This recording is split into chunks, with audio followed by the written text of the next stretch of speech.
Hello friends, I am Saket Bansal and today we have Tomasz with us and he is here to share his certified Scrum trainer journey. We have been interacting with a lot of aspiring certified Scrum trainers and I thought of finding few CSTs who are uh, collaborative enough to share their story so that we can learn from them. So before we get started, why don't Tomasz you introduce yourself, a little bit about you and then we get started. Thanks, Saket. So welcome everybody. Yeah, Saket said my name is Tomasz Wykowski. I'm a CST from Poland, one of few from Eastern and Central Europe, the only single one in Poland. And I'm running a company located here in Krakow, Poland, which is named Procognita. So I've been training since 2010, running this company since that, and since 2015 I'm a CST. So should be good enough as an intro, I guess. Yeah.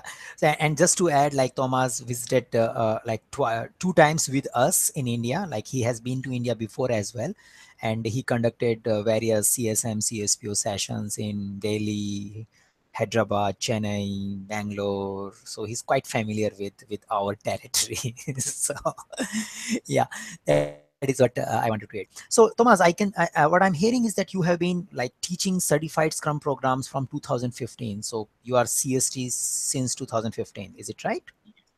Yeah. So tell me something about your CST journey, like how much time it took, what kind of effort you put into, and what kind of a challenges you faced, and how you achieved it. All right. So that would be a kind of longer story, I would say, because uh, again, as I said, I'm the first one and the only one from Poland. So basically, when I started, when I created the Procognita company, there was no CST in Poland, and the only training we had were people coming to Poland. So we started running the courses in 2011. And we managed to run several courses every year. However, the what we were doing was that we were working with single trainer, which is Robin Diamond from Canada right now, and he was regularly coming to Poland to co-train with me and to deliver this training. We've had few more other trainers, but like 95% of the training we organized since 2011 was with Rob. Which was a great idea because we were able to create a corporation and get a good understanding and get a I mean, from my perspective, I get the huge feedback and not just on the training itself, but on running the business, which for me is kind of most important part of this journey. The bad side, as you know, there are some requirements about the number of the CST recommendation you have for the certification. And as I was working mostly with one trainer, I had like 20 or more co-training with single trainer rather than having a 20 co-training with 20 trainers, which was kind of challenge for me. So basically, since I started co-training 2011 or even earlier, I was thinking about becoming a CST. I knew that there is a huge gap between what I can do and what the other trainers can do. Yes, 2 years to apply. I applied 2013 first, and I was rejected. One of the reasons was the number of co-trainers, and there were a few other about the materials. So if you ever been rejected, then you know how it feels. If you haven't been rejected, then you can guess. It's kind of very frustrating, but it also gives you some feedback on what you can improve, how you can address the items raised by the community. So what I did next basically was improving the material, improving the skills, some more co-training, and I reapplied 2014 December, I guess. No, December I was accepted for the TAC, and it happened that the next one was in Phoenix 2015. So I spent another 5 months waiting for the interview. And from my perspective, interview was smooth and nice. Most likely, I didn't know how difficult it could be for the people. So I wasn't so much stressed out on this one. So that part was fun. I guess that the screening, which was most difficult because lack of the communication then between me and the committee, um, that was most difficult part. And the interview itself was kind of short, like 1 hour, with some example of training techniques, which was pretty cool for me. Okay, so what I'm hearing is that it took, like you started your training journey in 2010 and you became serious about applying for CST somewhere in 2013, and it took 2 years Uh, before you. 2013 was the first one I applied. Okay, I mean, from the very start, my ultimate goal was to become the CST. I knew that it's several years from for me with my skill and my knowledge. And by 13, I thought I'm ready, which wasn't the case. so when you got rejected in 2013, was it by the review panel or you reached to an interview stage and then came back? Um, no, I think it was review panel. So I get some. Again, it's like 2 years. No, sorry, it's 4 years ago. Given the fact that's 2019, it's even 5 years ago. Anyway, so uh, I need to dig into memory for a while. That was the feedback on based on the training materials. So Okay, so so it was based on the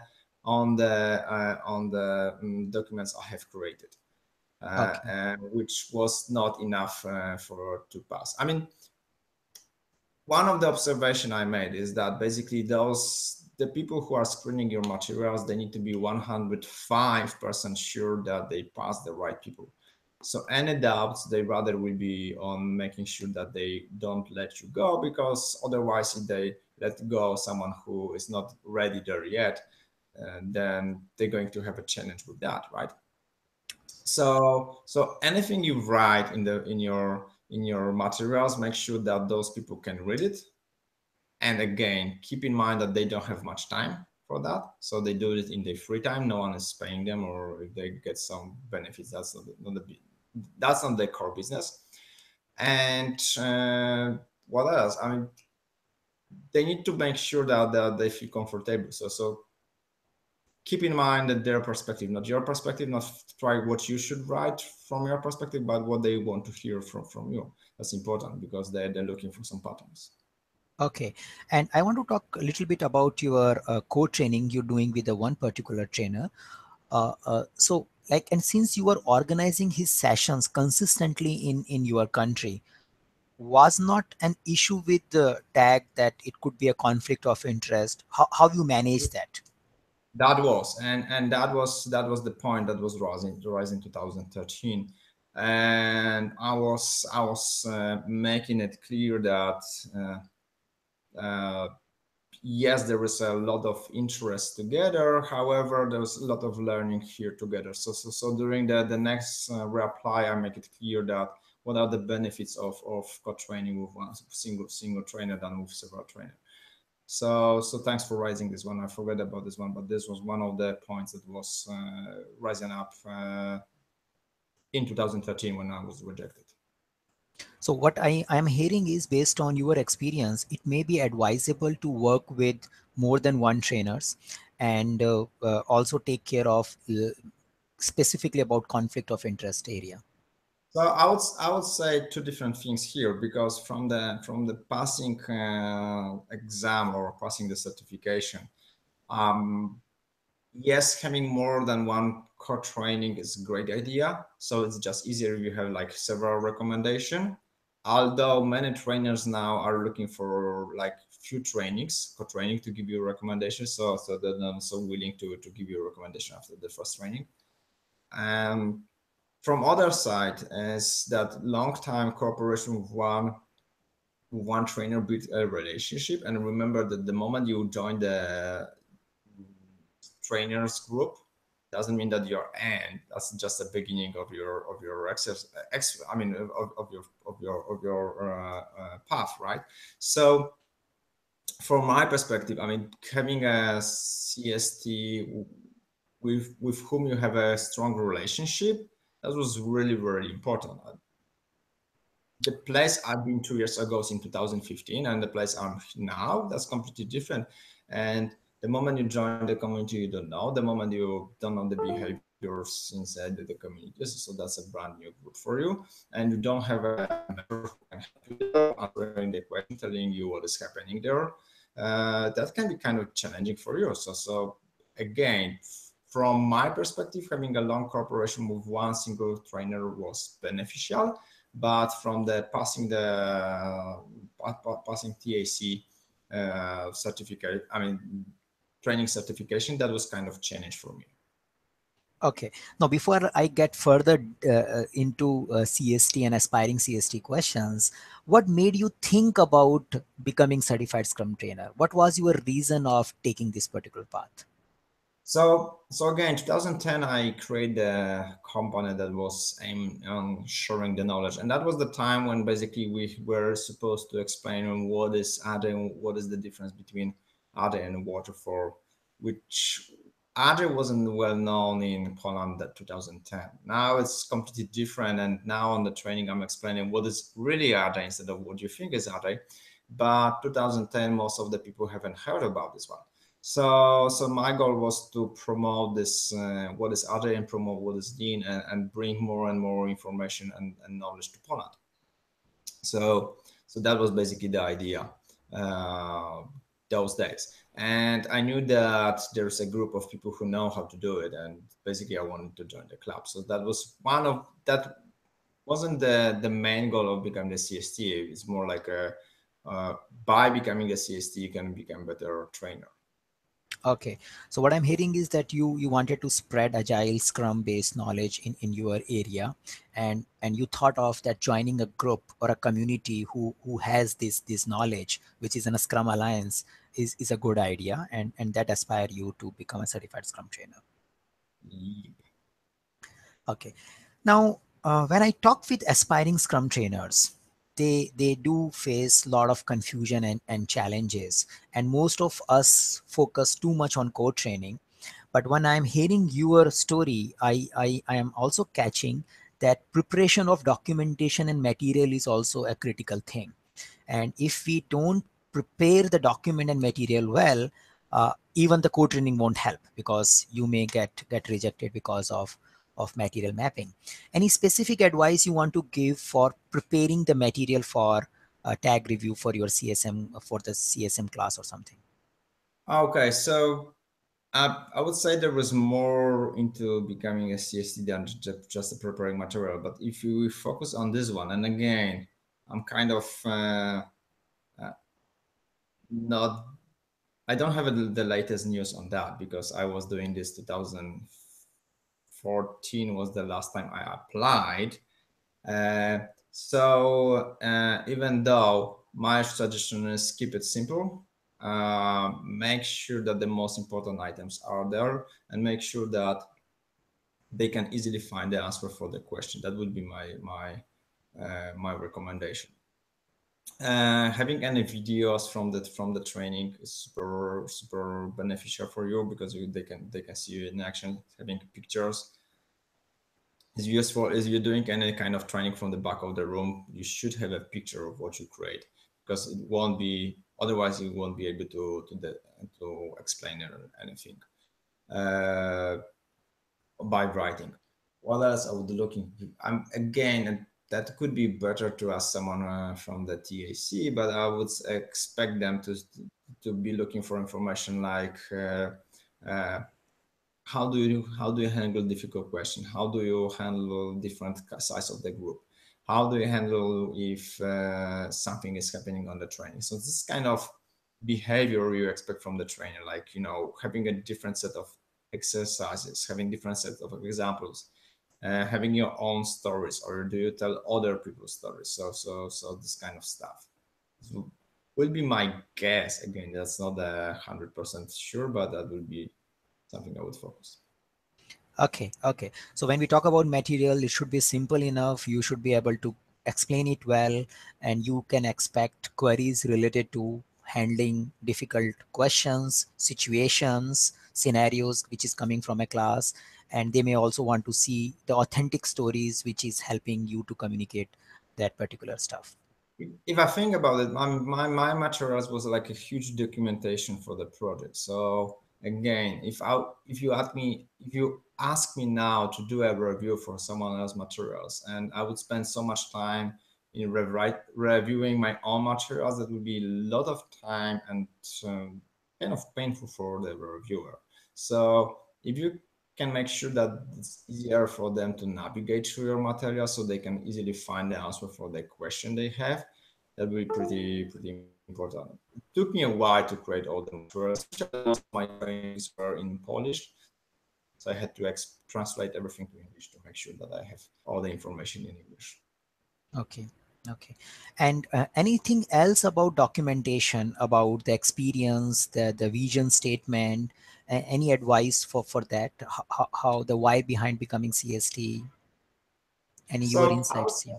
I would say more than just the material. So basically, what I understand is that in Scrum Alliance we're looking for a few things from the trainer. Not just that you can tell about Scrum, because that's kind of simple. It seems simple, but Scrum Alliance is looking that you have a real life experience with Scrum, that you can teach that you know how to teach, which is completely separate things, because there are many trainers who has no idea about the teaching. So how adults learn, where how do we transfer the knowledge from one head to another? So anything related to 4C training from the back of the room and all the stuff, how adults learn. Now we want to see that you're there for something bigger than just being a trainer. So Scrum Alliance want to see you that you're already engaged into the community, other communities in your area or on the world before you apply for CST. So if you've been in one company for 10 years and you just show up and say, hey, I want to be a CST, the first question would be, okay, when did you share your knowledge? Where were the conferences you've been to? What kind of local communities you support? Uh, how do you help other people become better, right? So how do you give back? And this is one of the things many people forget about this.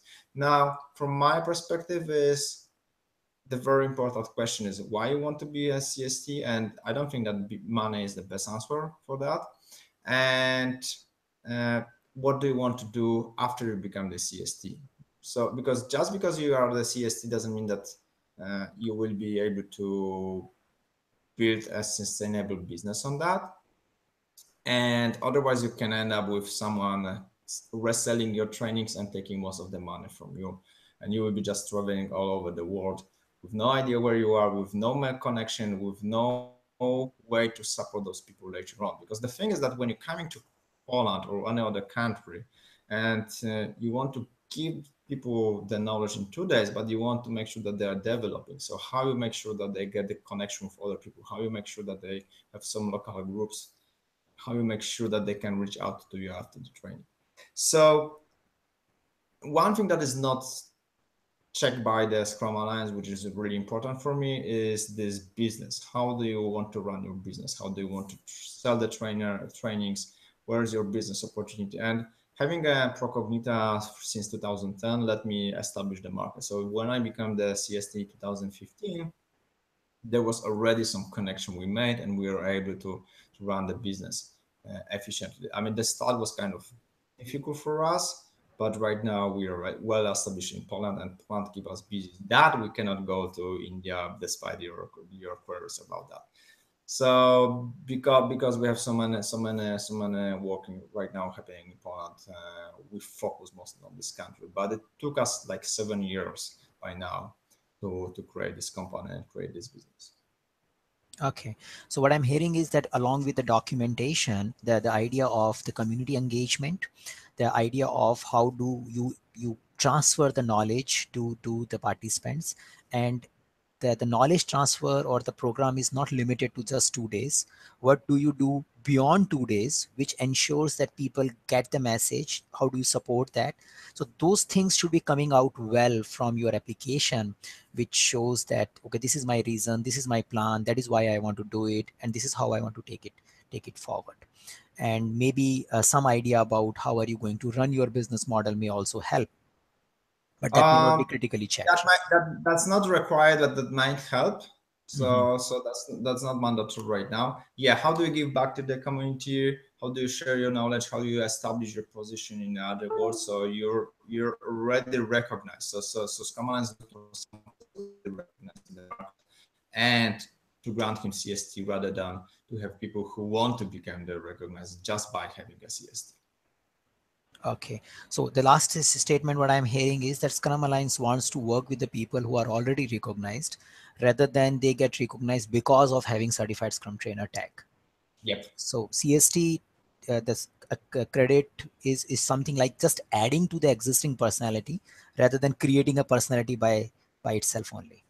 Yeah, I like the way you put it. Yeah, yeah. I mean, again, it's like a good idea. Is like the bar is high, but we still want the people to really easy go over the bar despite it's high. So it's not that you can hardly pass the bar, but you can show that you can easily pass the bar. Okay. So when you meet aspiring certified Scrum trainers, what do you see in them? In your view, where they get stuck most of the time? Um, Where did they get stuck? I don't know. I mean, I've been co-training a few times. So one of the challenge I have with the co-training is that because most of the trainings I run are in Polish, so the only people can co-train with me are people who know Polish, which is not so much people, so many people on the community. And so I do co-train with people from my company. I do co-train with some other few other people, and I do co-train with other people outside Poland, like in India. What I'm looking for is that I mean they need to prove that they have the knowledge, or for sure, right?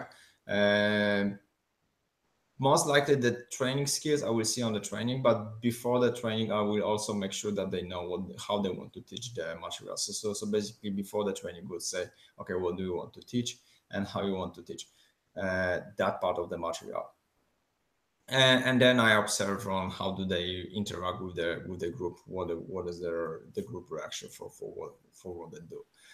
So I don't know where they do stack because I don't follow them throughout the path, but this is more like this is other things I look into when I co-train with people or when I get someone reach out to me when they ask for co-training.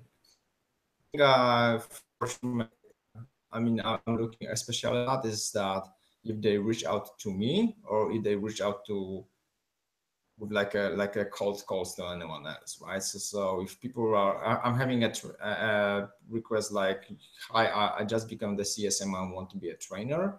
There is a long way before you. So first become the CSP before you try to become the trainer.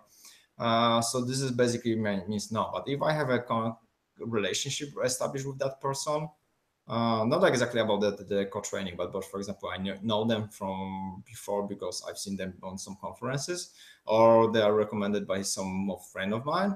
Then I'm happy to open the door for them, even if they just co-train for like one section for the whole training. There's still a lot of opportunity for them to answer the question, have an interaction with the participant during the breaks and all the stuff. Okay. So what I'm hearing is that for you to co-train with someone, you want to have some feeling that the person knows the Agile and Scrum well and should be able to deliver it. And this feeling you capture based on your interaction with the person. If it's been a long interaction, maybe in some formal, informal space, that gives you a confidence, or some common friend comes up with that. Okay, I have done a co-training with this guy, and you may want to do a co-training with him, then you may consider doing that. And the overall is that you try to not to open the door for the people who just get excited after doing CSM class and says that they want to do a co-training, or they just give you a cold call, cold email that okay, I just did this and I saw you are training here and can I do a co-training with you. So you try to avoid working with those people. So um, again, I mean, the most important thing is that the moment we run the training, we are responsible for the training, and this is our business, right? So we will screw up, then we screw up our business. Now, if anyone comes in on my training and screw up, then it's my responsibility to make everything correct. And again, that's my business, which is screw up. So I need to make sure that anyone I let go onto my training, I need to make sure that I'm comfortable with letting in. Again, that's I'm not looking for perfect co-trainers, but I'm looking for people I can trust, which is completely different thing. So if I see they're active on some other groups, they organize local events, then I'm happy to reach out for them. Even if I didn't co-train with them before, I'm happy to reach out to them and say, hey, I'm having a training in Berlin. Would you like to come and co-train with me? Because I know that you're active here and here. But if I never heard about them, then no one heard about them. I haven't seen them on any conference, and there was no one who can recommend them. You know, I'm sending myself, and you want to risk my training. I don't feel comfortable with that. True. So maybe let's have a beer first, and then when we see that we have a relationship established, then then we can talk about the co-training, but not starting with the co-training in this case. Sure. And this is something, a theme which I keep hearing from CSTs, and even when I organize our own certified Scrum Masters or product owner classes, if because customers are paying for a given trainer, and when the client sees somebody else doing it, and if they don't like the approach, they start coming in and start saying that we paid for this guy. What are you doing? So and that put us as a business also in a very awkward situation, because they are right, they paid for someone, and you are serving someone else, and then we need to manage the show. So yeah, I think most of us as an aspiring scrum trainer need to get this fact in our mind, that it's somebody's business, and somebody is giving an opportunity to play for a while.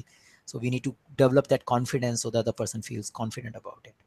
I mean, so again, for me, co-training is way of giving back to the community, right? Yeah, helping other people to become better on what they do.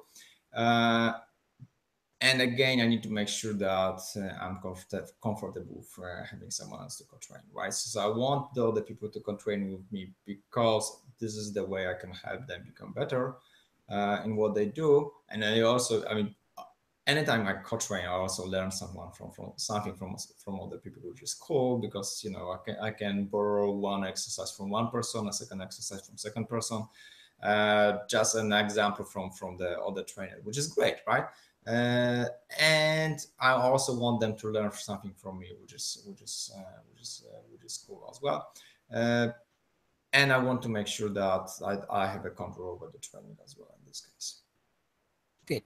So, any plan to visit India again? I know this is because it's related here. Maybe we can look for a co-training opportunity for Indian aspiring Scrum trainers. Here's my calendar for the next half a year, which is mostly busy already till vacation. And hell no, you're not gonna convince me to come back in August again. I've been there once, and that was once too much. That's not the weather for me. So not I'm for sure not in the first half of the year because it's already fully booked. Not maybe not fully booked, but again to be in India, I need like 12 days at least with all the Mhm. travels. Means that the next possible days are will be in fall. Okay, okay. And if you come across any Scrum trainer who may want to do an Indian adventure, do connect with us so Yeah, we I do. can we I can do that. take that forward. Any final words, Thomas, you want to say about this whole? Yeah. So I mean, CST is a path, and the moment you get rejected, you will be really, really mad at those people. And they don't do it to make you mad. They do it because they're not quite sure about your skills yet. So they need to ensure that they have 100% confidence in you. And it takes a while to become a CST. From my perspective, biggest benefit of becoming a CST is joining the community of smart people. I mean, like 200 great agile trainers and coaches, and you have connection all over the world. I mean, the side effect of that is you are the CST and the people just look at you differently. But the most important part is that you can become a better at and get the answer for difficult questions. So you have a question you want to ask. You have a, I don't know, Alistair Cockburn, Tomasz Meyer, uh, plenty of other great trainers and the coaches who you can reach out directly and ask the question, which is great. So keep on scrumming. It's take a while to be there. And by the way, it's not the end of the path, because the moment you become the CST, then you need to think about what's next. What I want to learn now. Maybe that's a less trainer. Maybe that's something else you want to become now. Because what you do, you do just the coach training. I mean, training. You can do this for a month or two, maybe 1 year, but after 1 year, you're going to burn out. So how do you keep the balance? How do you make sure that after become the CST, you still remember about the 40 hours working week, right? So you don't do 20 trainings in 40 days in a row, because that's not gonna fly for a long time. So you need to make sure how do you do this for the next 20 or 50 years. Mhm, mhm.